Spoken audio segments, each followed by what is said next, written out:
My fondest memories of the outdoors all share a common setting, the mountains. This particular story took place on my family's 2007 trip to Alaska, and it involves our ascent of Mount Marathon, a peak on Alaska's Kenai Peninsula, just outside the seaside town of Seward. Mount Marathon is a notoriously difficult climb, shooting up steeply from the coastal plain. The trailhead is marked by numerous signs warning potential hikers about the rigorous nature of the climb and the hazards that they will face on their trip to the summit.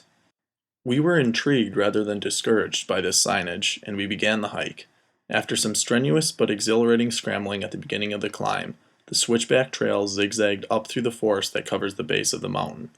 I jogged up these switchbacks, and the foliage gradually grew more and more sparse as I moved higher and higher. My dad, brother, and I separated during this phase of the hike, so it was just me and the mountain from there on out. The upper half of the mountain is covered with scree, small broken rock fragments that are smaller than gravel but larger than sand, which make climbing difficult. I had little experience with this terrain at that time, and it didn't take long for me to take the first of several falls that would occur on the trip. My left knee went down hard, tearing open my pants as well as the skin on my leg. Bloodied and angry about my damaged apparel, I continued upward. As I climbed, I carried my camera in a case in one hand, pausing occasionally to snap a photo.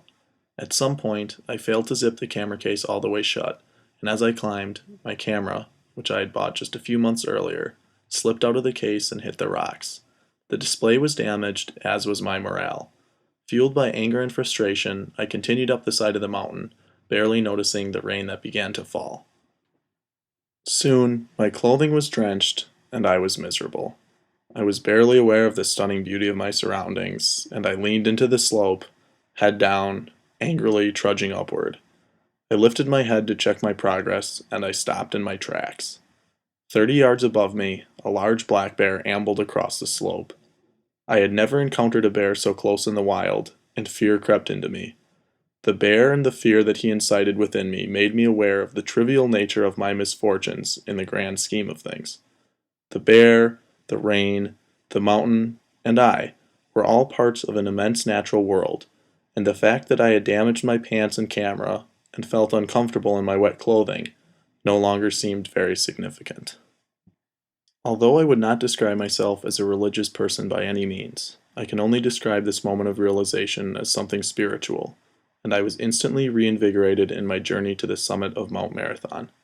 I even managed to smile for a photo at the top.